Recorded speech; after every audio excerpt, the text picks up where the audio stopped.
नमस्ते हमारे एसएससी की तैयारी करने वाले प्यारे भाई।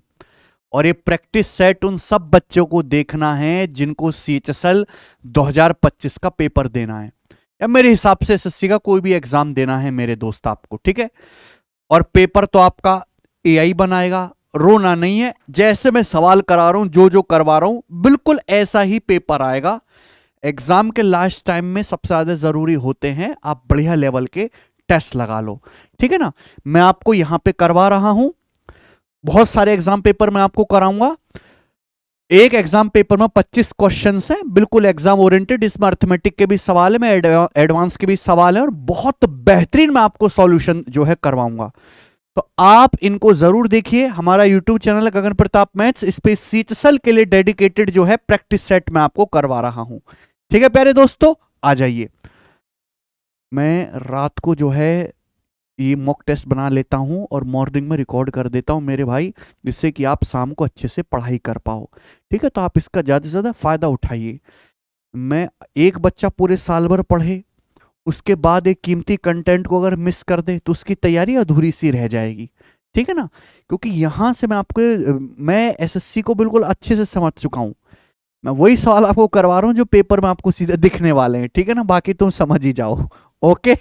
चलो आ जाओ, तो पहले सवाल से शुरू करते हैं। What is the minimum number of cuts required to divide a cuboid into 125 equal cuboids? ये है। What is the minimum number of cuts required to divide a cuboid into 125 equal cuboids? हमारे पास एक घनाभ है, या फिर कहें घन है।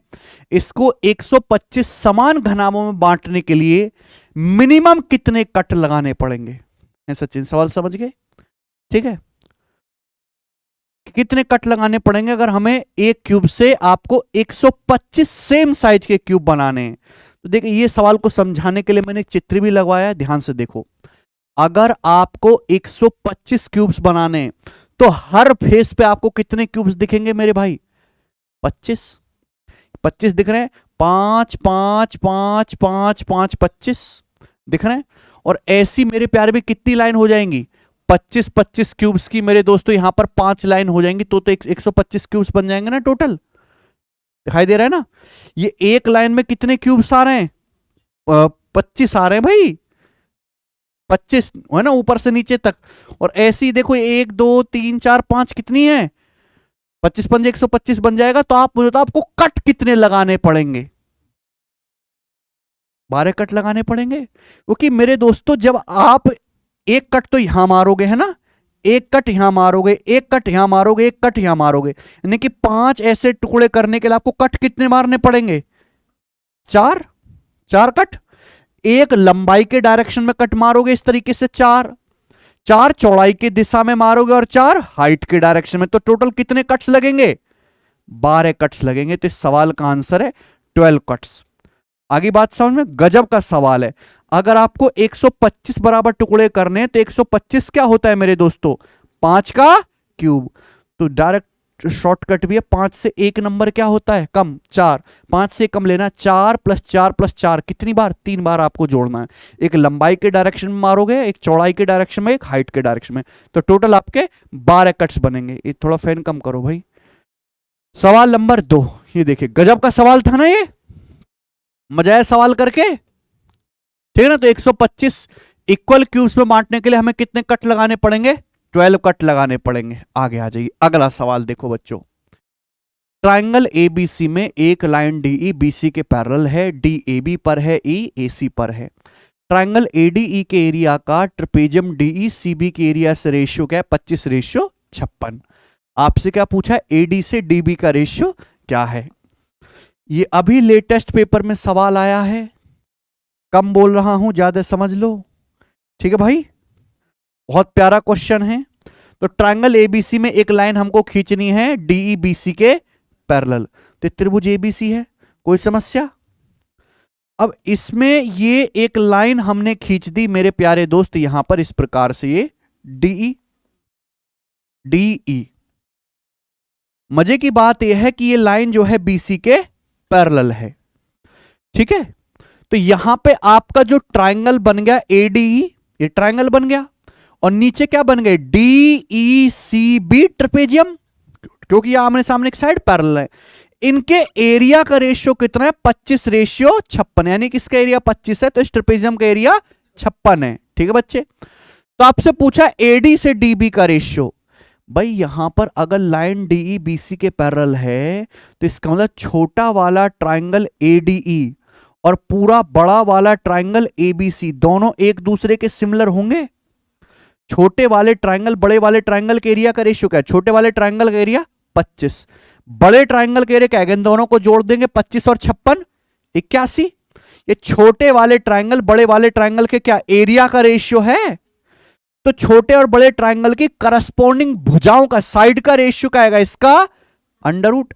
तो 25 का अंडर रूट 5, 81 का अंडर रूट, ये छोटे बड़े ट्राइंगल की करस्पॉन्डिंग साइड का रेशियो आ गया। यानी कि छोटे ट्राइंगल की अगर ये साइड 5 है तो बड़े ट्राइंगल इसके करस्पॉन्डिंग साइड कितना है, 9।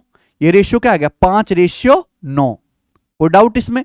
पूछा AD से DB का रेशियो, यानी कि AD आपका 5 है तो DB कितना बचेगा, फिर 9 में से 5 घटाऊंगा 4, यानी कि AD से DB का रेशियो आ जाएगा 5:D। ऑप्शन आंसर है। बताइए कोई समस्या इसमें, आसान सा सवाल है।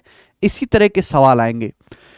समीकरण के लिए मूलों का योगफल बताओ। क्या है बच्चों, एक क्यूबिक इक्वेशन है ना, ये एक क्यूबिक इक्वेशन है। आपको क्या बताना है, इसके रूट्स का सम। किसी भी क्यूबिक इक्वेशन के रूट्स का सम क्या होता है, माइनस का B/A।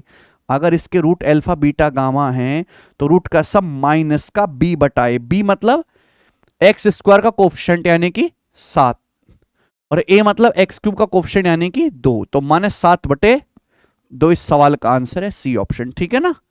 आइए अगला सवाल देखेंगे। सवाल नंबर आपके सामने त्रिकोणमिति का है। बताइए, sine theta minus cos theta into 1 + tan theta plus cot theta बटे 1 + sin into cos, plus sine theta बटे 1 + cos theta plus 1 + cos theta बटे साइन थीटा, इसकी वैल्यू क्या है। आप इस सवाल को वैल्यू पुटिंग से बना सकते हो। आप अपनी मर्जी से यहां पर थीटा को क्या रख लीजिए, 45 डिग्री, आंसर आएगा। लेकिन मैं एक चीज कहना चाहता हूं, अगर किसी सवाल में डायरेक्ट आपको फॉर्मूला दिखाई दे रहे हैं तो आप वैल्यू पुटिंग की कोई जरूरत नहीं है, बेसिक से भी काम होगा। मुझे एक बात बताइए मेरे भाई, के फॉर्मूला नहीं है tan theta plus cot theta. tan theta plus cot theta क्या होता है, 1/sin इंटू होता है ना, तो सीधा फॉर्मूला रख दो ना। ये क्या है, sine minus cos into 1 + tan theta plus cot theta का क्या मतलब, 1/sin into cos.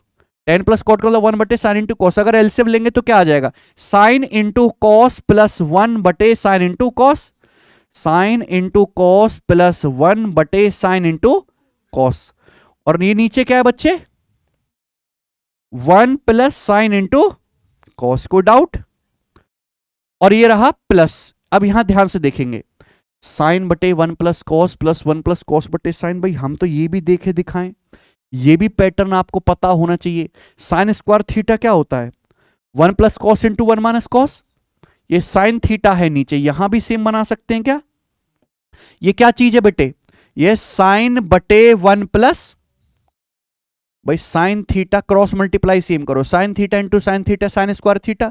Sign square theta क्या होता है, 1 + cos इंटू 1 - यानी कि साइन बटे 1 + cos की जगह क्या लिखा जाएगा, 1 - cos बटे, और ये क्या है 1 + cos बटे, तो भैया साइन दोनों के नीचे आ गया ना, सेम आ गया ना सचिन। cos से cos तो 1 + 1 2/sin थीटा आ गया। शॉर्ट में लिखा करो, साइन को s cos को c। तो देखिए ये इससे कट गया, ये इससे खटाखट कट गया। ठीक है, तो साइन को साइन इंटू कॉस से भाग देंगे 1/cos, माइनस कॉस को sine into cos, minus cos को भाग देंगे साइन इंटू कॉस से, -1/, प्लस क्या आएगा 2/, तो 2/sin में से 1/sin घटाएंगे तो क्या आ जाएगा, +1/sin। 1/cos sec theta, 1/sin cosec theta, तो क्या आ गया आंसर, cosec + sec। एक ए ऑप्शन हो गया। ठीक है ना। तो ये सवाल बेसिक से हमने कर लिया बड़ी आसानी से। सवाल नंबर आपके सामने 5। किसी त्रिभुज का एक आंतरिक कोण 90 डिग्री से ज्यादा है। सवाल में पूछा है उसका ऑर्थो सेंटर यानी कि लंब केंद्र कहां होगा। अगर किसी ट्रायंगल का एक एंगल 90 डिग्री से ज्यादा है तो इसका मतलब वो ऑब्टूस एंगल, अधिक कोण है, और अधिक कोण का जो लंब केंद्र है वो ट्रायंगल के बाहर होगा। ऑप्शन नंबर बी सही है, ठीक है ना, आउटसाइड द ट्रायंगल। क्योंकि मैं अगर आपको समझाने भी चाहूं तो भैया ये है एक ऑब्टूस एंगल ट्रायंगल, इसमें ये वाला एंगल 90 डिग्री से ज्यादा है इसलिए, ठीक है बच्चों। लंब केंद्र या ऑर्थो सेंटर होता है जहां ट्रायंगल की तीनों हाइट एक दूसरे को काटती हैं। अब मान लो जैसे ये आपका ट्रायंगल एबीसी है, अब साइड बीसी के ऊपर हाइट कहां होगी, इसको आगे बढ़ाओगे, पॉइंट ए से परपेंडिकुलर डालेंगे, ये हाइट आएगी ना बीसी के ऊपर, ये हाइट आएगी। साइड ए बी के ऊपर हाइट कैसे होगी, आप ए बी को आगे बढ़ाएंगे, सामने वाले वर्टेक्स सी से यहां पे परपेंडिकुलर डालेंगे तो ये हाइट आएगी। तो दोनों हाइट यहां पीछे की बढ़ाने पर यहां काट रही, ये ट्रायंगल का ऑर्थो सेंटर आएगा जो त्रिभुज के बाहर होगा, ठीक है ना। आ जाइए अगला सवाल, सवाल आपके सामने है, बनाओ।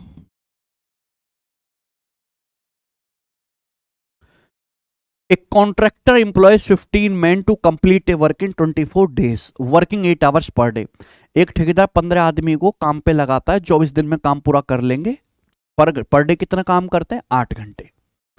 After 6 days he adds 5 more men but also reduce the working hour to 6 hours per day from the 7th day onwards. 6 दिन के बाद वो 5 आदमी और काम पे लगाता है, लेकिन अब कहता है ज्यादा लोड मत लो भाई, अब पर डे 6 घंटे ही काम करो, ठीक है भैया। पहले कितने घंटे काम कर रहा था ठेकेदार, 8 घंटे करवा रहा था। All the man work with the same efficiency throughout, सारे आदमी सेम एफिशिएंसी से काम करते हैं। How many more days will be required to finish the remaining work, बचे काम को पूरा करने में कितने दिन और लगेंगे, ठीक बच्चा। सवाल में पूछा रिमेनिंग काम को करने में और कितने दिन लगेंगे, तो आप रिमेनिंग वर्क पे ध्यान दो भाई। सवाल में आदमी भी हैं, डेज भी हैं, आवर्स भी हैं। वर्क क्या होता है, MDH, man into days into hours. आपको क्या ध्यान देना, रिमेनिंग वर्क पे। एक ठेकेदार 15 आदमियों से कितने दिन में काम करवा लेगा, 24 दिन में। 15 आदमियों को एक काम पूरा करने के लिए नियुक्त किया, कितने दिन में काम करना, 24 दिन में। 24 दिन में से 6 दिन बीत गए, तो यानी कि बचे लोग 15 आदमी काम कितने दिन में करेंगे, बचा काम 18 दिन में। 15 आदमी बचा काम 18 दिन में करेंगे। अगर वो पर डे कितना काम करते हैं, 8 घंटे, ये रिमेनिंग वर्क है। 15 आदमी 18 दिन में बचा हुआ काम करेंगे, पर डे 8 घंटे काम करें। लेकिन हुआ क्या, 6 दिन के बाद 5 आदमी और आ गए। बताइए, अगर पहले 15 आदमी थे, अब 5 आदमी और आ गए, तो आदमी कितने हो गए, 20 आदमी हो गए। तो अब बचे काम को कौन करेंगे, 20 आदमी। 20 आदमी ये बचा काम कितने दिन में करेंगे। अब पर डे हर आदमी कितना काम करता है, 6 घंटे। दिस शुड बी इक्वल, मैंने रिमेनिंग वर्क को क्या कर दिया, इक्वल कर दिया। बताओ क्या हुआ, 15 अट्ठे 120 से 20 का 120 कट गया, तो 18 डेज आ गया, यानी कि रिमेनिंग काम कितने दिन में होगा, 18 दिन में। Option number B. आइए, जब 3 की पावर 257 को 28 से डिवाइड किया जाता है तो शेषफल क्या होता है, ये सवाल है, बनाओ। तो रिमाइंडर का क्वेश्चन है ना, रिमाइंडर थ्योरम यहां पे लगानी पड़ेगी। 3 की पावर 257 को 28 से डिवाइड करने पर रिमाइंडर क्या आएगा। तो या तो प्लस माइनस 1 देखेंगे ना, 3 का स्क्वायर 9, 3 का क्यूब 27, और 27 28 से 1 कम है। मैं निगेटिव रिमाइंडर का कंसेप्ट लगा पाऊंगा यहां पर। तो 3 की पावर 257 को आप ऐसे लिख लो, 3 का क्यूब, इसकी होल पावर क्या आएगा भाई, 257 है ना, 3 से भाग करो, 3 अट्ठे 24, 3 पंजे 15, 2 बच जाएगा, 3 का स्क्वायर, ऐसे लिख सकता हूं ना, और बटे 28। मुझे नहीं लगता यहां तक किसी बालक को कोई डाउट है ना। 3 का क्यूब 27 की फॉर्म में लिख लिया, क्योंकि 27 28 से 1 कम है भाई। 3 का क्यूब क्या है बच्चों, 27, ठीक है, और 3 का स्क्वायर 9। अब आप अलग अलग डिवाइड करो, है ना। अगर आप 27 को 28 से भाग देंगे, रिमाइंडर क्या आएगा, -1। 27 28 से कम रिमाइंडर -1 आएगा, और -1 की पावर क्या, 85, अगर -1 की पावर 85 ऑड नंबर करेंगे तो रिमाइंडर क्या आएगा? -1 ही आएगा। ये 9 है, 9 को 28 से डिवाइड करेंगे, रिमाइंडर क्या आएगा? और -1 गुणा 9 क्या आ जाएगा? -9, रिमाइंडर -9 आएगा। अब 28 से भाग करने पर -9 तो होगा नहीं। इसको पॉजिटिव बनाने के लिए क्या करोगे आप? 28 से डिवाइड कर रहे हो तो आप इसमें 28 ऐड कर देंगे, तो रिमाइंडर क्या आ जाएगा? 19। 19 इस सवाल का आंसर है। ऑप्शन नंबर यहां पर सी सही है। आगे चलें, ये बताइए सवाल नंबर आपके सामने 8। क्रिएटिंग ए फ्रस्टम, फ्रस्टम समझते हैं, कोन को बीच में से काट दिया। एक फ्रस्टम बनाते समय a right circular cone it's sliced parallel to its base. The height of original cone is 30 centimetre and the cut is made 12 centimeter from the vertex. What is the ratio of volume of frustum to that of entire cone? frustum के volume का और पूरे कोन के volume का ratio क्या है? सबको सवाल समझ आ गया? भाई मान लीजिए कि आपके पास एक कोन है इस तरीके से, ठीक है भाई, ध्यान सुनिएगा, बहुत बढ़िया सवाल है और बहुत सारे क्वेश्चन आए कोन पोन की कटिंग वाले, ठीक है ना। ये कोन है, इस कोन की हाइट कितनी दी है सवाल में? 30 सेंटीमीटर। यहां पर इस कोन की हाइट 30 सेंटीमीटर है। अब इस कोन को कट करके ना आधार के समांतर काटा जाता है, तो ऐसे कट करेंगे, कट कर हो गया, तो नीचे क्या बन गया बच्चों? एक फ्रस्टम बन गया। और जो कट लगाया गया टॉप से 12 सेंटीमीटर की हाइट पर लगाया गया, यानी कि ये जो हाइट है कितनी है? 12 सेंटीमीटर। तो यहां पे जो ये फ्रस्टम बना है, फ्रस्टम मतलब प्यारे दोस्तों यानी कि ये आपका फ्रस्टम है, ठीक है बच्चों। इस फ्रस्टम के वॉल्यूम का और पूरे कोन के वॉल्यूम का रेशियो क्या है? तो जब आप इस तरीके से कट लगाते हो तो आपको यहां पे छोटा कोन दिखाई दे रहा है और एक बड़ा कोन। तो यहां पे छोटे, है ना, छोटे कोन और बड़े कोन दिखाई दे रहे हैं, दोनों एक दूसरे के सिमिलर है ना, बिल्कुल। जब भी आप एक कोन को काटकर बेस के पैरेलल काट के फ्रस्टम बनाते हो तो छोटा और बड़ा कोन बन जाता है ना। इनकी हाइट का रेशियो कितना? छोटे कोन और बड़े कोन की 6 दूनी 12, 6 पंजे 30। इनकी हाइट का रेशियो कितना है? 2 रेशियो। तो इनके वॉल्यूम का रेशियो क्या आएगा बच्चों? क्यूब करना पड़ेगा, कि हाइट नापते हैं सेंटीमीटर में, वॉल्यूम सेंटीमीटर क्यूब में, ठीक है बच्चों। तो 2 का क्यूब 8 और 5 का क्यूब 125। ये छोटे कोन और बड़े कोन के वॉल्यूम का रेशियो आ गया। पूछा क्या है सवाल में? पूछा है सवाल में इस फ्रस्टम के वॉल्यूम और पूरे बड़े कोन के वॉल्यूम, इनका रेशियो आपसे पूछा, ये ना सवाल है। तो आप बताओ बड़े कोन का वॉल्यूम कितना है? 125। छोटे कोन का क्या है? 8। तो फ्रस्टम का क्या आएगा? 125 माइनस 8। बड़े कोन के वॉल्यूम में से छोटे कोन का माइनस करेंगे तभी तो फ्रस्टम का आएगा, और पूरे बड़े कोन का वॉल्यूम है कितना? 125। तो क्या आ जाएगा? आंसर ये आएगा 117/125। ए ऑप्शन मैंने पूरा डिटेल में लिख के बताया। हालांकि ये सवाल मेंटली होने वाले, लिखने की तो कतई जरूरत नहीं है। सवाल नंबर लेंगे आगे 9, बनाओ।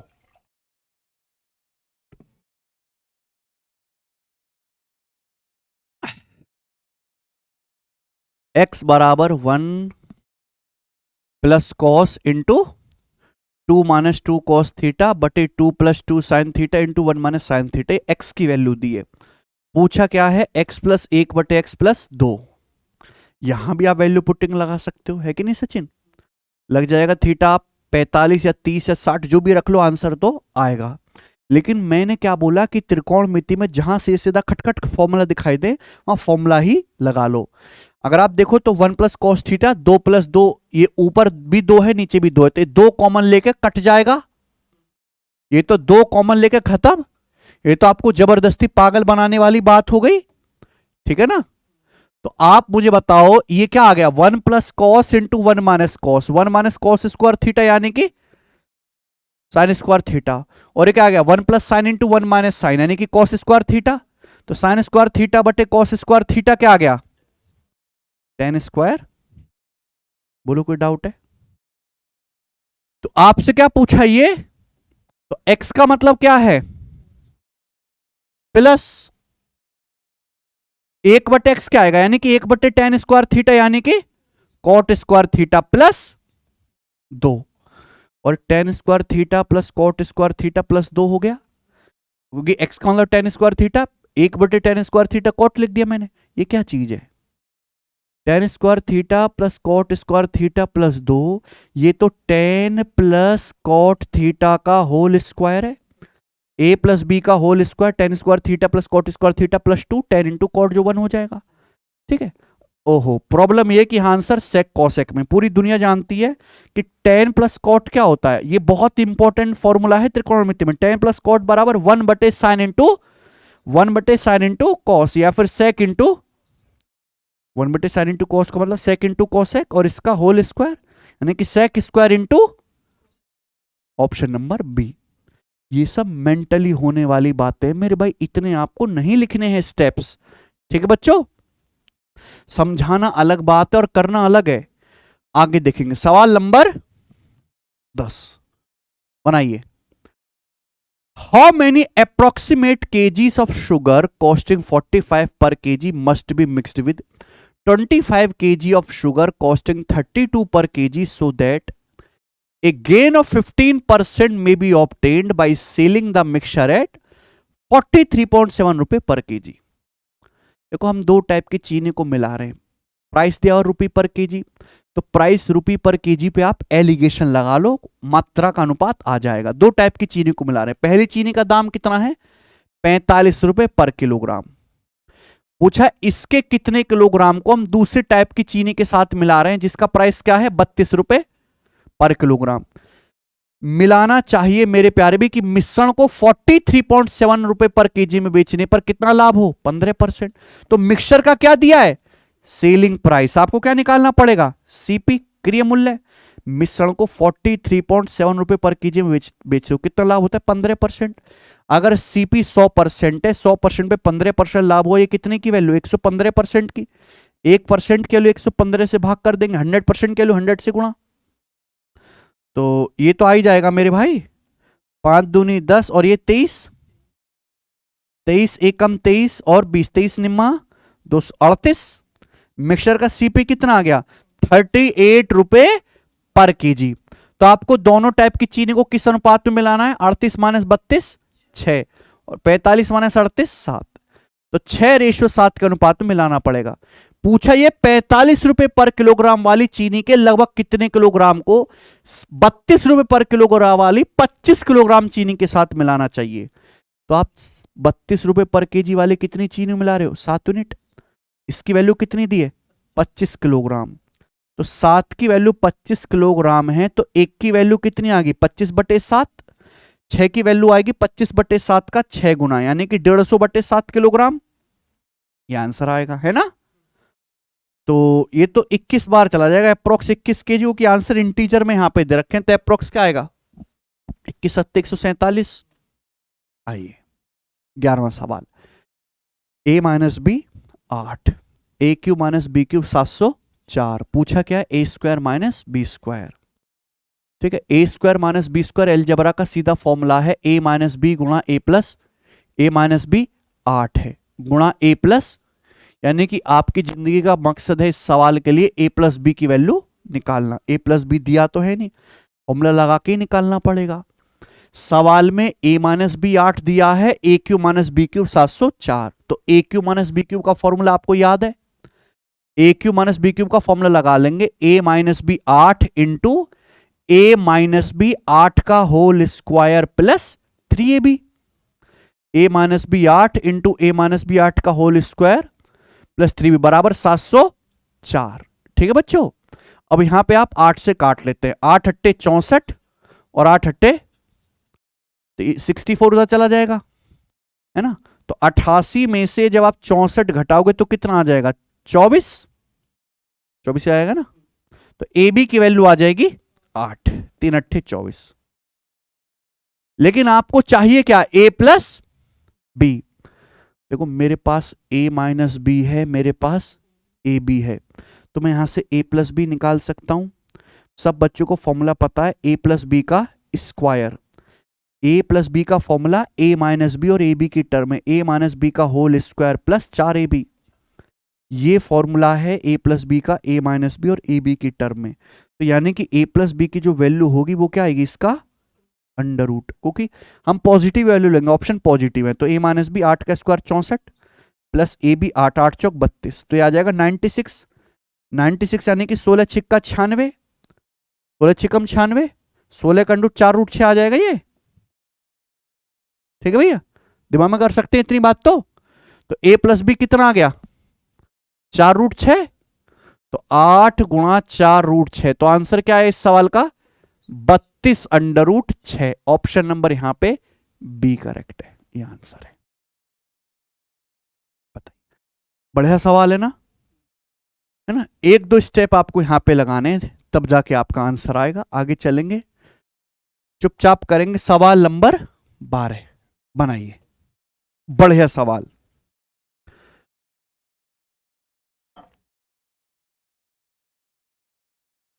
कौन करेगा?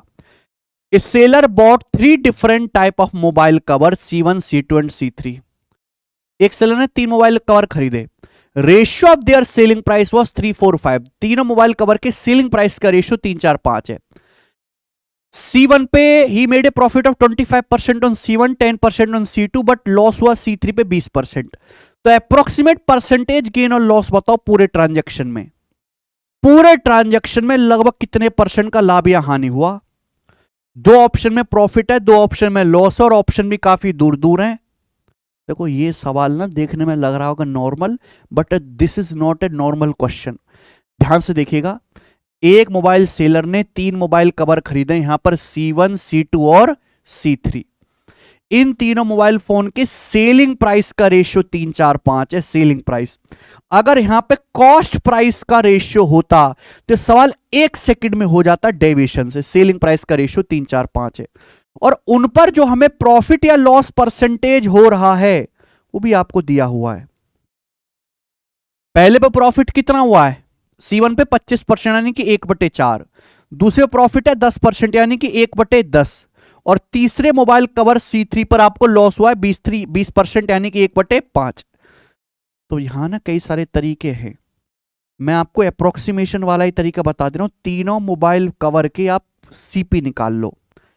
पहला मोबाइल फोन आपने 3 यूनिट में बेचा मेरे प्यारे भाई, अगर सीपी 4 है, 4 पे 1 का प्रॉफिट हुआ यानी कि 5 यूनिट में बिका, 4 यूनिट के वैल्यू निकाल लो। ऐसी तो निकालेंगे, सीपी अगर 4 यूनिट है, 1 यूनिट का प्रॉफिट हुआ तो बिका कितने में, 5 यूनिट में, 4 यूनिट के वैल्यू निकाल लो। यहां सीपी अगर 10 है, 10 पे 1 का प्रॉफिट हुआ तो बिका कितने में, 11 में, 4 11 यूनिट के वैल्यू, 10 यूनिट के वैल्यू निकाल लो। ये बात समझ में आ रही है ना? ये अगर C3 ये सीपी 4 है, 5 पे 1 का लॉस हुआ तो बिका कितने में, 4 यूनिट में। ये 4 यूनिट के लिए, यहां से 5 यूनिट के लिए आप निकाल लीजिए। ये सीपी आ गए। मैं तो अप्रोक्स लूंगा, 4 तिया 12/5, 12/5 कितना आ जाएगा, 2.4। ये कितना आएगा भैया, ये आ जाएगा 40/11। 40/11 कितना आएगा, 11 तिया 33, और 3.6 आ जाएगा, 3.6, और 25/4, 25/4 आ जाएगा 6.25, 25/4 यानी कि 6.25 ही आ गया। तो मैंने अप्रोक्सीमेट तीनों के सीपी निकाल लिए। तो आपसे पूछा है पूरे लेन देन में, यानी कि तीनों मोबाइल कवर पर मिलाकर लगभग कितने परसेंट का आपको लाभ हो। तीनों मोबाइल फोन कवर का टोटल सीपी क्या है, 2.4 और 3.6 यानी कि 6 हो गया, 6 और 6 12.25। तीनों मोबाइल फोन कवर का टोटल सीपी आ गया 12.25। लोगों पर पेन चल गया। टोटल सेलिंग प्राइस क्या है, 3 4 7 5 12। अब 12.25 के सीपी का सामान अगर 12 में बिकेगा तो इसका मतलब आपको प्रॉफिट तो नहीं होगा बेटा, लॉस होगा। तो यानी कि आंसर ये नहीं है, आंसर या तो बी ऑप्शन में है या सी ऑप्शन में, क्योंकि ये आ जाएगा आपका 12.25 का सामान 12 में बिका, तो आपको 0.25 का लॉस हो गया भाई। कितने पर, 12.25 पर। ये अप्रोक्सीमेट चल रहा है, तो कितना कितना आ गए, ये आपका आ गया भाई 25 चौका 1/49, 1/49 यानी कि लगभग 2% के करीब बी ऑप्शन। अप्रोक्स 2% के करीब, 4% नहीं आएगा। तो बहुत शानदार सवाल है ये, ठीक है, और उसी पेपर का है जिसकी आपको तलाश है, जिसके सवालों की है ना। आ जाओ आगे चलते हैं, अगला सवाल, सवाल नंबर 13 बनाइए। करो।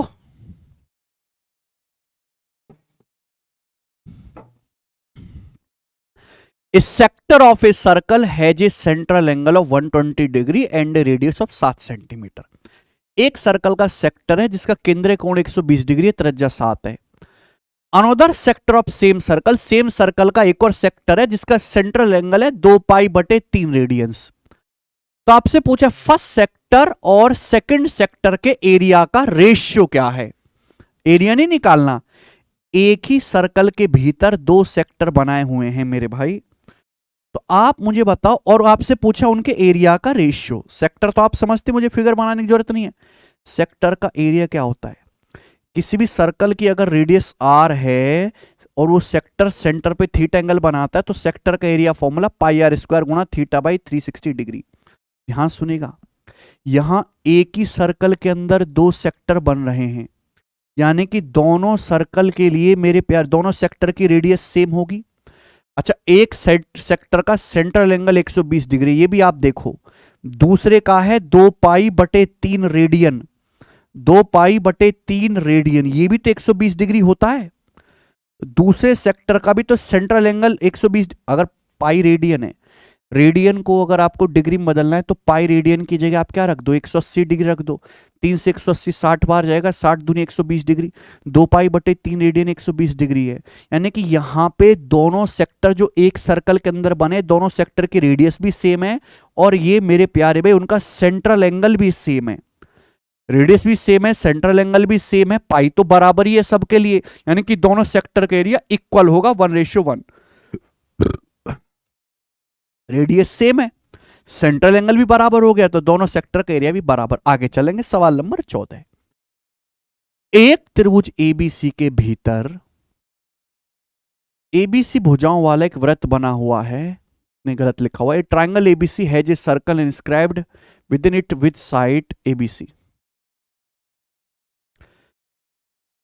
यहां पे आएगा एबीसी भुजाओं वाले, यहां पे ना हिंदी में गलत लिख दिया, ठीक है, ये हो जाएगा सवाल। ए बी सी भुजाओं वाले, एबीसी भुजा वाले एक त्रिभुज एबीसी के भीतर एक सर्कल बना हुआ है, ठीक है। ट्रायंगल का एरिया कैपिटल ए है, सर्कल की रेडियस क्या होगी। इससे आसान सवाल है ही नहीं, ये तो डायरेक्ट फॉर्मूला है मेरे भाई, ये सवाल है ही नहीं, ये तो फॉर्मूला है भाई। मान लो आपके सामने ये एक ट्रायंगल है प्यारे बच्चों, ये ट्रायंगल है ए बी सी, और इस ट्रायंगल की 3 साइड हैं, ये स्मॉल ए स्मॉल बी स्मॉल सी। अब इसके अंदर एक सर्कल बना हुआ है, और ये क्या आ गया, इस सर्कल की रेडियस, ये तो पूछा है। ये सर्कल क्या होगा, इस ट्रायंगल एबीसी का इन सर्कल, और इन सर्कल की रेडियस आर बराबर डेल्टा बटे एस। ये यहां पे ट्रायंगल का एरिया क्या है, ए, और एस यानी कि सेमी पेरीमीटर। सेमी पेरीमीटर क्या होता है, ट्रायंगल की तीनों भुजाओं को जोड़ो यानी कि पेरीमीटर का आधा। तो स्मॉल एस क्या आएगा, ए प्लस बी प्लस सी बटे 2। कितना प्यारा सवाल है, 2 ऊपर पहुंचेगा तो twice a upon small a plus small b plus small c, ठीक है। हमारे जैसे सवालों का कंपाइलेशन इतना रिलेवेंट कहीं दूसरा उपलब्ध नहीं है। और देखो, ये फॉर्मूला बेस्ड सवाल आप सीधे कर सकते थे अगर आपको फॉर्मूला याद होते। किताब है मैथ्स कंसेप्ट किंग, इसका मकसद ही ये है कि आप सारे फॉर्मूला याद कर लो, बढ़िया से रिवीजन हो जाए कम से कम टाइम में। और ये किताब आपको फ्लिपकार्ट पर मिल जाएगी मेरे भाई, इतना नीट एंड क्लीन, बिल्कुल देसी भाषा में लिखा हुआ है कि सरकारी नौकरी तो छोड़ो, अगर 8वीं क्लास का बालक भी इस किताब को पढ़े तो एक फॉर्मूला को अच्छे से समझ सकता है, सवालों में लगा सकता है। आप कॉन्सेप्ट सीखो ही ना, उसका इस्तेमाल भी सीखो, इसलिए एग्जाम्पल भी साथ साथ डालें। तो आप ये किताब ऑर्डर करके जरूर मंगा लो फ्लिपकार्ट से रिवीजन के लिए। आइए अगला सवाल, सवाल नंबर 15। सवाल है, यदि P बराबर n into n plus 1 into n plus 2 into n plus 3 plus 1 के संबंध में निम्नलिखित कथनों पर विचार करें, जहां n एक प्राकृतिक संख्याएं हैं। अच्छा, कथन हिंदी में नहीं है, केवल इंग्लिश में ही है। क्या है कथन, अच्छा ये रहे कथन, P ऑलवेज ऑड नंबर है, P एक परफेक्ट स्क्वायर नंबर है। बहुत प्यारा सवाल है, पी आपको एक संख्या दी है मेरे भाई, जहां एन एक नेचुरल नंबर है यानी कि पॉजिटिव इंटीजर है। अब आप एक बात बताइए, ये विचार करो इस पे, क्या पी का मान हमेशा ऑड है और पी ऑलवेज एक परफेक्ट स्क्वायर है? तो देखो आप यहां पे एन की कोई वैल्यू भी रख रख के चेक कर सकते हो, या फिर मैं आपको इसका बेसिक भी बता देता हूं। ये दोनों ही स्टेटमेंट यहां पर सही होंगे, क्योंकि मुझे तो फॉर्मूला याद है, आपको नहीं याद है तो मैं बता दे रहा हूं, ध्यान सुनेगा। एन की एन प्लस 3 में गुणा करें क्या आया? एन स्क्वायर प्लस 3n, बोलो बात सही है। इंटू एन प्लस 1 की एन प्लस 2 में गुणा करें क्या आ रहा है? N square plus 2n plus n यानी कि 3n प्लस 2 और ये प्लस 1, ये p की वैल्यू है भाई, समझ में आ गया सबको? ठीक है, ये एन स्क्वायर प्लस 3n, ये भी एन स्क्वायर प्लस 3n है। अगर मैं मान लू N square plus 3n x है, तो क्या आ गया ये? x into x plus 2 plus 1, यानी कि x square plus 2x plus 1 है बच्चों, कोई दिक्कत? तो ये क्या आ गया? x प्लस 1 का होल स्क्वायर, यानी कि p हमेशा एक परफेक्ट स्क्वायर है। p is a perfect square number always, ठीक है भाई। लेकिन क्या p हमेशा ऑड होगा? यहां x क्या है? n square plus 3n, x क्या है? n स्क्वायर प्लस 3n, यानी कि n into n plus n 3 plus 1 का होल स्क्वायर, ये तो p की वैल्यू है बच्चों, यही है। ये डायरेक्ट होता है फर्स्ट, ये 4 लगातार संख्याएं बेटा, first number into last number plus 1 का होल स्क्वायर, ठीक है भाई। ये आप मुझे बताओ, ये n इंटू एन प्लस 3 क्या होगा? ये मान लो अगर n इवन नंबर आता है तो उसमें 3 जोड़ के क्या आ जाएगा? ऑड। अगर n ऑड नंबर होता है तो ऑड में ऑड जोड़ के क्या हो जाएगा? यानी कि ये n गुणा n प्लस 3 क्या आएगा? हमेशा इवन। ऑड गुणा इवन हमेशा इवन आएगा। इवन में 1 जोड़ेंगे क्या आएगा? ऑड का स्क्वायर, यानी कि हमेशा कैसा नंबर है? ये ऑड नंबर भी है। तो यानी कि पहला स्टेटमेंट भी सही है, ठीक बच्चों। तो ये मैंने आपको मैथमेटिकली समझाया है। जो बच्चा ये नहीं करना चाहता वो n की वैल्यू 1 रख के, 2 रख के, 3 रख के हिट एंड ट्रायल से भी चेक करके देख सकता है, पर मैंने आपको मैथमेटिकली समझाया। आगे चलेंगे, सवाल नंबर आपके सामने, अरे जल्दी से करते हैं बेटा, बड़े सवाल डाले मैंने। A stationery shop ordered 6 dozen red pens and some additional dozen blue pen. एक स्टेशनरी शॉप ने 6 दर्जन लाल पेन मंगाए और कुछ नीले पेन मंगाए। Price of red pens per dozen was 3 times that blue pen. अच्छा यहां पे लिख लेते हैं मेरे भाई, 2 टाइप के पेन हैं, कौन कौन से? रेड और ब्लू। रेड पेन मंगाए स्टेशनरी वाले ने और ब्लू पेन मंगाए। और जब प्राइस की बात हुई है तो लाल पेन की जो कीमत है वो किससे?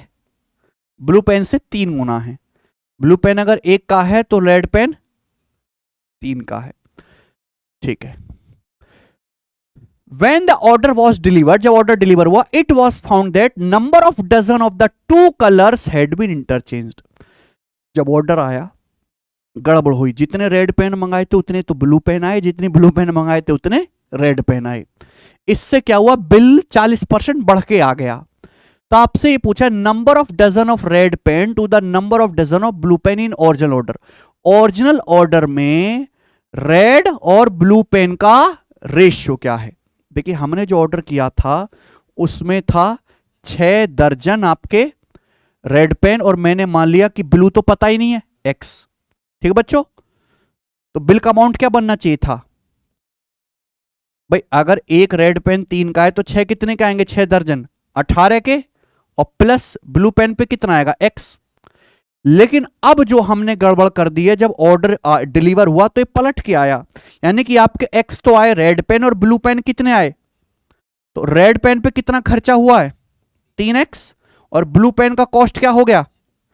यानी कि रेड पेन का 3x और ब्लू पेन का 6। अब आपका बिल इतने का आया, बोलो बात सही है। और अब जो बिल आया है वो पुराने वाले बिल से कितना ज्यादा है?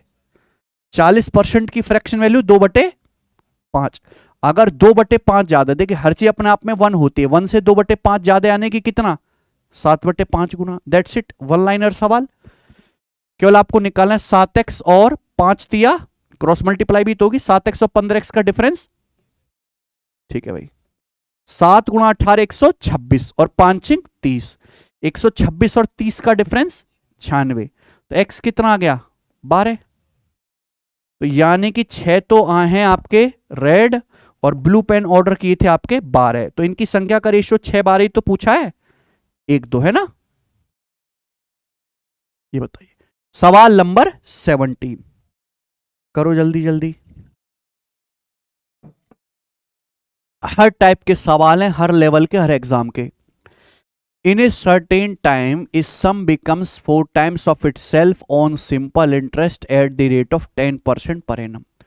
बोला एक निश्चित समय में कोई धनराशि 10% ब्याज की दर पे 4 गुना हो जाती है। रेट ऑफ इंटरेस्ट क्या होगा अगर सेम धनराशि 7 गुना हो जाती है सेम ड्यूरेशन में। यही पूछा ना, ब्याज की दर क्या होगी अगर वही धनराशि सेम उतने ही टाइम में 7 गुनी हो जाती है। देखो ध्यान सुनिएगा, पूरी दुनिया जानती है सिंपल इंटरेस्ट बराबर प्रिंसिपल गुणा रेट परसेंट गुणा टाइम। सबसे बड़ी समस्या यह बच्चों की यहां पे समय निकालने लगेंगे। इस सवाल में क्या बेटा, सेम पैसा सेम टाइम। अगर प्रिंसिपल सेम है टाइम सेम है तो सिंपल इंटरेस्ट डायरेक्टली प्रोपोर्शनल किसके होगा, रेट परसेंट के। जितना सिंपल इंटरेस्ट बढ़ाएंगे रेट परसेंट भी उसी अनुपात में चेंज होगी। भाई अगर आपकी धनराशि 4 गुना हो रही है तो आपको ब्याज कितना मिला, 3। 1 रुपए अगर 4 रुपए मिले तो ब्याज कितना मिला, 3। अब आपकी धनराशि 7 गुना हो रही है, 1 रुपए अगर 7 रुपए बन रहे हैं तो आपको ब्याज कितना मिला, ब्याज की दर पहले कितनी थी, अब ब्याज की दर कितनी होगी निकालना ये है भाई। तो डबल हो गया, 3 का डबल 6, 10 का डबल 20%। कोई डाउट, मेंटली कर लेना था ये। बताइए सवाल नंबर 18, किसी वस्तु की कीमत में x% की कमी की जाती है फिर x% की वृद्धि की जाती है। अंतिम कीमत मूल कीमत से 10% कम हो जाती है, यानी कि फाइनल प्राइस जो है वो ओरिजिनल प्राइस से कितना 10% कम है। तो आपसे पूछा x का मान लगभग क्या है, ठीक बात समझे।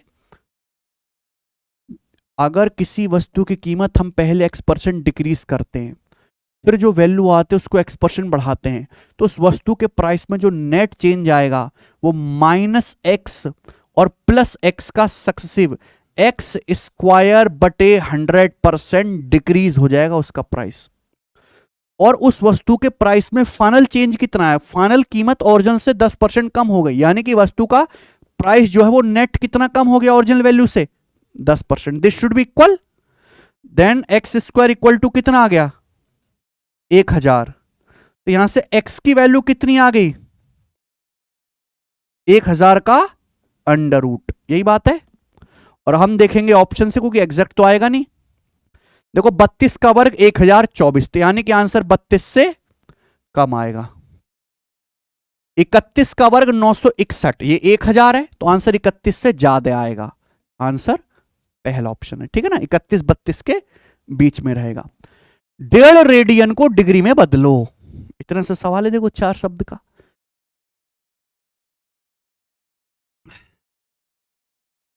बहुत बढ़िया, देखो आपके पास टेक्निक है पाई रेडियन बराबर 180 डिग्री, 1.5 रेडियन बराबर ये डिग्री, लेकिन वो नहीं करो, है ना। ये ध्यान रखिएगा कि 1 रेडियन जो होता है, 1 रेडियन अप्रोक्स 57 डिग्री होता है। ये रट लीजिए। रेडियन का मतलब क्या, सर्कल की परिधि पे रेडियस के बराबर लंबाई का आर्क जो सेंटर पे एंगल बनाएगा वो 1 रेडियन है। तो 1 रेडियन 57 डिग्री, याद है। तो अपन को फिर क्या निकालना है 1.5 रेडियन। तो 1.5 रेडियन कितना आएगा इसका 1.5 गुना, ठीक है ना। इसका 1.5 गुना क्या आएगा भैया, 15 का 50 गुना 75 और 15 7 105 यानी 10.5, यानी कि 85 के करीब आएगा, 85 डिग्री के करीब। और कौन सा ऑप्शन रहा ये, सी ऑप्शन। खेल खत्म, इससे ज्यादा थोड़ी ना इज्जत है कोई इसकी। आगे चलेंगे सवाल नंबर 20, ठीक है भाई, मजा आ रहा है। An airplane is flying eight a constant height h, एक हवाई जहाज h हाइट पर उड़ रहा है। 10 AM पर जो एलिवेशन एंगल है 30 डिग्री है, 1 मिनट बाद एलिवेशन एंगल 60 डिग्री हो जाता है, एलिवेशन एंगल बड़ा हो गया, यानी कि हवाई जहाज क्या आ गया, नजदीक आ गया ना, बड़ा दिखने लगा होगा। अगर हवाई जहाज की स्पीड 960 किलोमीटर पर आवर है तो पूछा है h का मान क्या है, और आंसर बताना है आपको बेटा किलोमीटर में। ओके, देखो ध्यान से सुनेगा। मान लीजिए कि मेरे प्यारे भाई ये आपका ग्राउंड लेवल है, हॉरिजॉन्टल लेवल, ठीक है, और ये आपका हवाई जहाज है, ये आपका हवाई जहाज उड़ रहा है, ठीक है। आप यहां जमीन से इस हवाई जहाज को देख रहे हो 30 डिग्री के एलिवेशन एंगल पे। कितने के भाई? 30 डिग्री के एंगल पे। हवाई जहाज कांस्टेंट हाइट h पर उड़ रहा है, ये हाइट h है, ठीक है दोस्त। अब 1 मिनट के बाद हवाई जहाज मान लो जो उड़ते उड़ते उड़ते उड़ते उड़ते उड़ते यहां आ गया, 1 मिनट के बाद यहां पे आ गया। अब आप जो है ये हवाई जहाज तो h हाइट पर उड़ रहा है, फिर आप उसी पॉइंट से देखते हैं, है ना, इसी पॉइंट से देखते हैं तो एलिवेशन एंगल देखो बढ़ गया। पहले 30 डिग्री छोटा था, अब देखो बड़ा हो गया ना एलिवेशन एंगल, ये बढ़ गया, कितना का हो गया अब? 60 डिग्री का हो गया, ठीक है। आपसे पूछा h का मान क्या है, यानी कि हवाई जहाज को आप ये बताओ कि यहां से यहां तक आने में 1 मिनट लगा, 1 मिनट, ठीक है जी। अब बताइए h आपको निकालना है, तो आपको यहां पे क्योंकि एलिवेशन एंगल बढ़ रहा है यानी कि हवाई जहाज का जो है नजदीक आ रहा है, दूर जाता तो एलिवेशन एंगल कम होता जाता। दो राइट एंगल ट्रायंगल दिखाई दे रहे हैं, 30 60 90 सबको पता है, 30 डिग्री के सामने 1, 60 डिग्री के सामने √3, 90 डिग्री के सामने 2। भाई ये वाला राइट एंगल देखो, इस वाले राइट एंगल ट्रायंगल में ये 60 डिग्री, 60 डिग्री के सामने √3, तो ये वाला एंगल 30 डिग्री होगा इसके सामने 1। अब आप ये वाला राइट एंगल ट्रायंगल देखो, बड़ा वाला है, 90 डिग्री का एंगल है, यहां पे 30 डिग्री के सामने, सॉरी ये तो √3 बना ही लिया मैंने, बोलो। अगर आप देखो 30 डिग्री के सामने √3 है तो ये वाला एंगल तो 60 डिग्री होगा, तो 60 डिग्री के सामने क्या आएगा फिर? 30 डिग्री के सामने √3, 60 डिग्री के सामने √3 का √3 गुना, यानी कि कितना आ जाएगा? 3 यूनिट आ जाएगा। आप बोलोगे हाँ जी सर, तो ये 3 यूनिट है, 1 यूनिट है, तो यानी कि ये लेंथ कितनी बची यहां से यहां तक? ये 2 यूनिट बची। हवाई जहाज को यहां से यहां तक आने में 1 मिनट लगता है, तो हवाई जहाज ने कितनी डिस्टेंस चली? डिस्टेंस बराबर स्पीड गुणा टाइम। स्पीड हवाई जहाज की 960 किलोमीटर पर आवर, टाइम है 1 मिनट, मिनट को भी घंटे में बदलेंगे तो 1/60 आवर, ठीक है। तो ये डिस्टेंस आ गई जो हवाई जहाज ने 1 मिनट में चली होगी, कितना आ जाएगी मेरे भैया?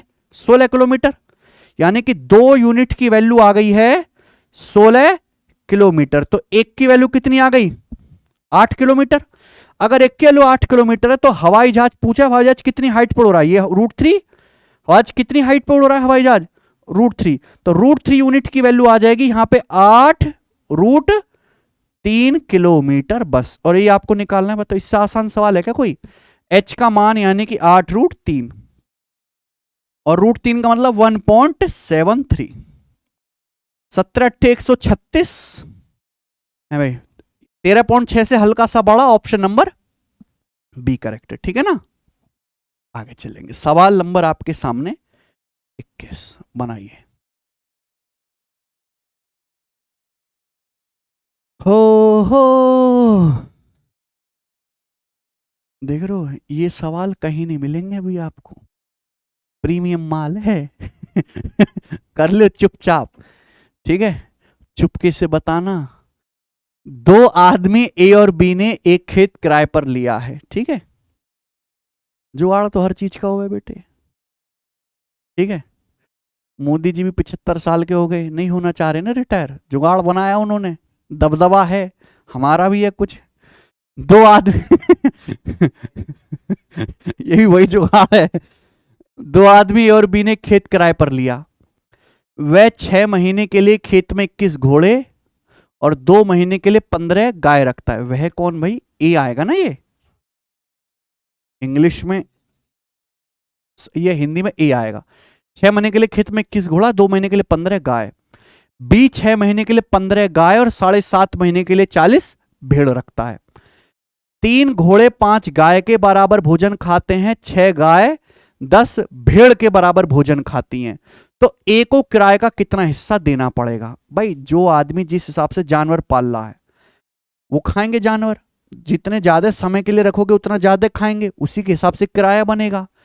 तो यहां पे एक्चुअली क्या है कि घोड़ा भी है, गाय भी है और भेड़ भी है। तो सबसे पहले जानवर को एक कैटेगरी में लाओ, है कि नहीं? तो गाय तो दोनों जगह, तो मैं ना सब कुछ गाय में बदल लेता हूं। 3 घोड़े किसके बराबर हैं? 5 गाय के। तो 21 घोड़े कितने बराबर हो जाएंगे फिर? 7 21 35 गाय, 35 काव हो जाएंगे। बी पालता है 6 महीने के लिए 15 गाय और 7.5 महीने के लिए 40 भेड़।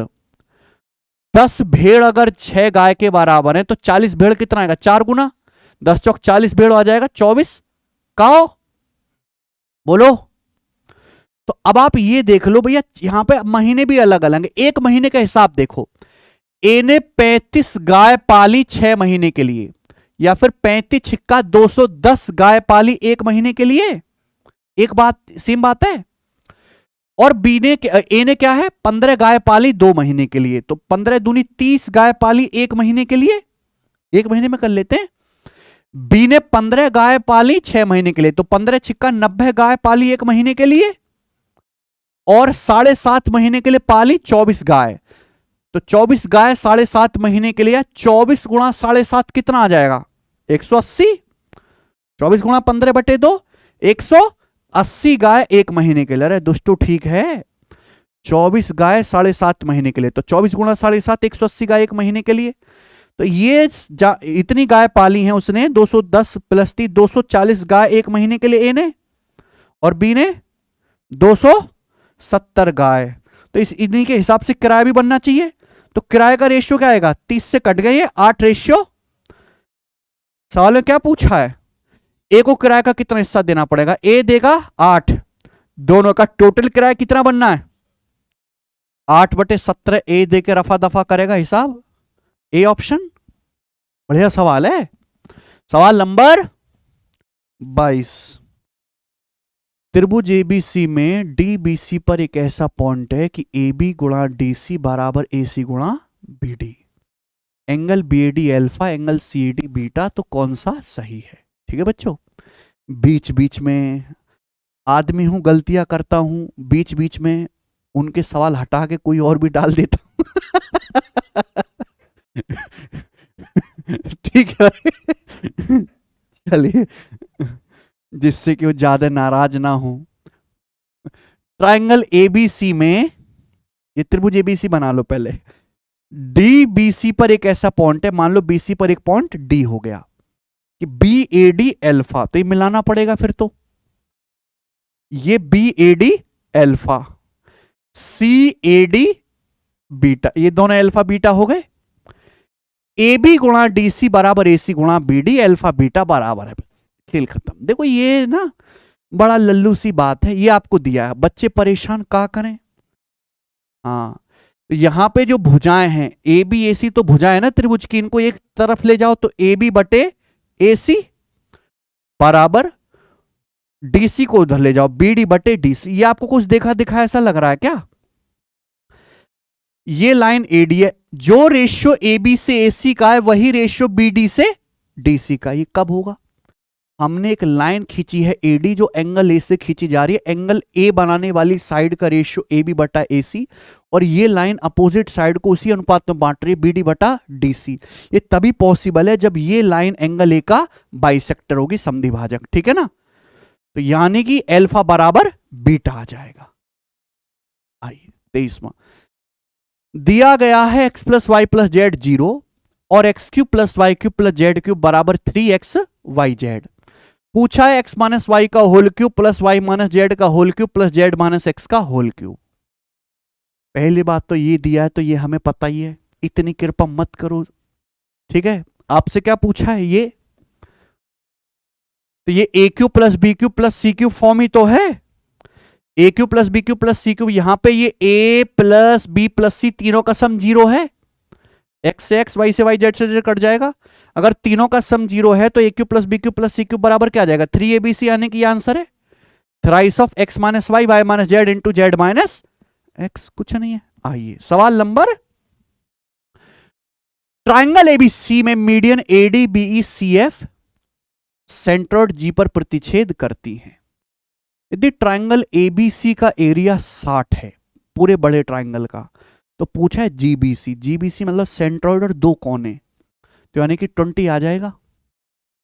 नहीं समझे होंगे। मान लो जैसे कि आपके सामने अपन लोग हम बना लेते हैं एक ट्राइंगल एबीसी, ठीक है। अब मीडियन एडी बीई सीएफ कहां काटती है? सेंट्रोइड जी पर, ठीक है। तो एक केंद्रक हो गया। आपसे क्या पूछा? अगर पूरे ट्राइंगल का एरिया 60 है तो इसका पूछा है जीबीसी। भाई जी क्या है? ट्राइंगल का सेंट्रोइड। अगर आप सेंट्रोइड से तीनों वर्टेक्स को मिलाएंगे तो यहां पे तीन जो ट्राइंगल बनेंगे तीनों का एरिया सेम होता है। सेंट्रोइड से वर्टेक्स को मिलाने पर ये तीनों ट्राइंगल का एरिया इक्वल होगा। पूरे ट्राइंगल का एरिया है 3 यूनिट, जिसकी वैल्यू कितनी है? 60। जीबीसी का एरिया है 1, इसकी वैल्यू आ जाएगी 20। 20 20 20 हो जाएगा ना। लास्ट क्वेश्चन करेंगे टेस्ट का। आ जाइए सवाल नंबर 25। ये तो सीजीएल 2022 का है, आया था। बताओ जी कौन सा स्टेटमेंट करेक्ट है? कर लोगे? 2 स्टेटमेंट आपको दिए हैं, इनमें सही गलत बताना है। दूसरा वाला जरा मैं पहले बताऊंगा। 8x plus 8/x minus 16। तो सेकंड वाले में x प्लस 1/x क्या आ जाएगा? -2। तो अगर x प्लस 1/x -2 है तो राजी खुशी x की वैल्यू -1, और -1 की पावर 197 ऑड नंबर, -1 की पावर ऑड -1, -1 की पावर ऑड -1। इसकी वैल्यू क्या बोल रहा है? जबकि i क्या है, यानी कि सेकंड स्टेटमेंट जो है, तो ये दोनों ऑप्शन हट जाएंगे, या तो ए होगा या डी होगा।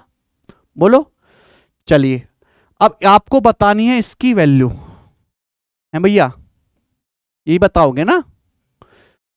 इसका मान 5050 कैसे करिएगा? देखो ये बहुत स्पेशल यूनिक पैटर्न है। अगर आपने एक बार किया है तो ही आप जल्दी से पकड़ पाओगे, क्योंकि यहां आपको बच्चों को लगेगा कि 2 सीरीज चल रही है, प्लस में एक माइनस में, है ना। ऐसे में प्रेम करवाया करो। ये क्या है बच्चों? ए स्क्वायर माइनस बी स्क्वायर। ए स्क्वायर माइनस बी स्क्वायर का formula A plus B into A minus B, यानी कि 100 प्लस 99 गुणा 100 माइनस 99, जो कि 1 हो जाएगा। यानी कि क्या बचा? 100 प्लस 99। ये देखो ए स्क्वायर माइनस बी स्क्वायर, ये भी ए plus B into A minus B, यानी कि 98 प्लस 97 इंटू 98 माइनस 97, जो क्या हो जाएगा? 1। तो ऐसे ही चलता रहेगा बच्चों, ठीक है भाई। हम 2 का पेयर बनाएंगे, वैसे भी 1 से लेके 100 तक पेयर बन जाएगा, कोई दिक्कत नहीं है, लगातार है ना। तो 2 स्क्वायर माइनस 1 स्क्वायर क्या आ जाएगा? A plus B into A minus B, 2 plus 1 3 into 2 minus 1 1। तो ये क्या बन गया भाई साहब? ये तो 1 से लेके 100 तक लगातार नेचुरल नंबर जुड़ रहे हैं। सम ऑफ फर्स्ट 100 नेचुरल नंबर क्या आएगा? n इंटू एन प्लस 1/2, 100 गुणा 101/2, 2 से 100 50 बार, 50 गुणा 101 5050। ये बिल्कुल सही है, तो यहां पे आ जाएगा फर्स्ट ओनली। ठीक है ना बच्चों? खत्म। तो इसी के साथ ये मॉक टेस्ट बंद कर दो। सफलतापूर्वक जो है प्यारे भाई एंड होता है। आपने इन 25 सवालों में से कितने सवाल ठीक कर लिए मुझे कमेंट करके जरूर बताइएगा प्यारे दोस्त। कल मुलाकात होगी ऐसे ही छुपा रुस्तम कहीं ना उपलब्ध होने वाले सवालों के साथ। कल मिलेंगे।